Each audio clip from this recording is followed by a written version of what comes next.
this broccoli, which has like ginger, garlic, and some oil and some soy sauce in it, can be done air fry. But the thing with the air fry, it's kind of like cut in pieces, so it's gonna be kind of hard to put on an air fry net. Anyway, we have our convection oven on to like 425, and we got a sheet tray set up ahead of time. So you're gonna take about 2 to 3 heads of broccoli after you rinse them off. You're gonna cut the florets off, okay?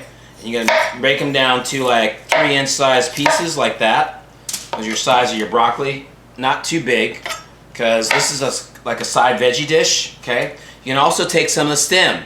Some of the stem you can slice nice and thin, just like that. I'd only go down like a quarter or half of the way. When you get down too much of the stem, it starts getting too woody, so you don't want to use a whole stem. Like half of the stem is fine, okay? We also have about 3 cups of sliced shitaki mushrooms. 3 to 4 cups of sliced shitaki mushrooms. That's about 2 of those pint containers that are already sliced. You can slice them yourself as well. So what happens is, I got my sheet tray, either some foil or some parchment paper, right? We're gonna spread everything out nice and cozy on a sheet tray or a cookie tray, whatever you call it. What do you want to call it? Spread out our broccoli. There we go. All that on there. I already sliced it up. We have our mushrooms. Those are going to be sliced. Shiitakes. Shiitakes are great. They have like a nice earthy flavor to them. You can put some of the stems on there after you slice the shiitakes, but you don't want to use all the stems. So there's a little bit of stem on there like that. It's okay. Sometimes the stems on shiitakes can be a little bit woody and fibrous. So it all depends on how mature the shiitakes are that you're using. So that's that, right? Then sliced garlic. So you're going to take like at least 4 to 5 cloves of garlic, and you're going to slice them nice and thin, razor thin, either lengthwise or widthwise on your garlic, just like that.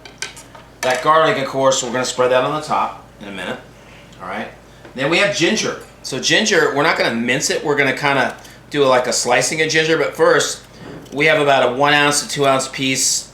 That's like 2 or 3 thumbs long of ginger, right? And we're going to scrape that skin off with a spoon, just like that. Get this cleaned up. Then we're going to slice it. So we're going to slice it this way, really thin, which is kind of against the grain on our ginger, one way. Nice and thin, right? Then we have those slices, right? And the slices, you bunch up a couple at a time, and you're going to go into little strips, just like that.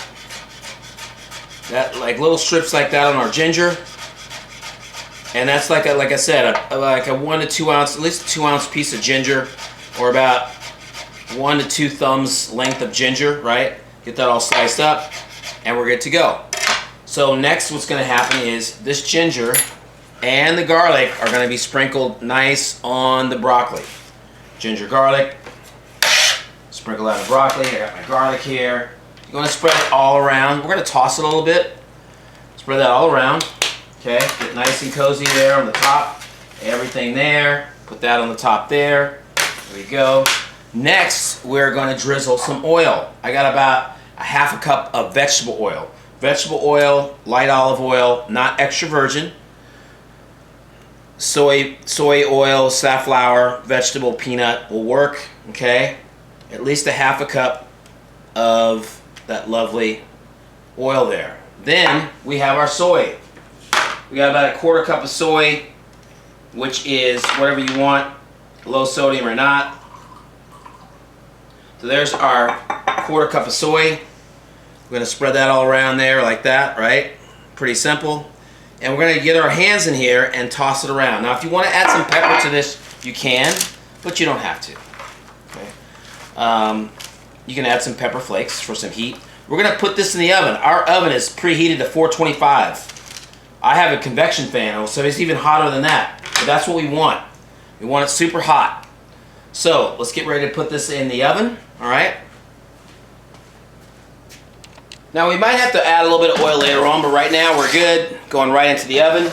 We're going to check this in 20 minutes. Oven's on 425. Okay, so it's been 20 minutes. Let's see how we're doing. And we're going to pull it out. And what we're going to do is just move it around a little bit.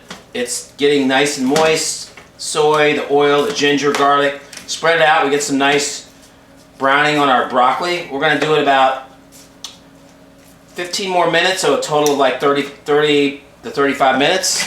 And we're just about ready to go. We'll put that back into the oven.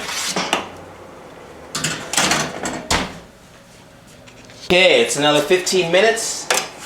Total of like 35 minutes. We got some nice color on our broccoli. And we moved that around halfway through the cooking. We're ready to plate it up. Smells really good.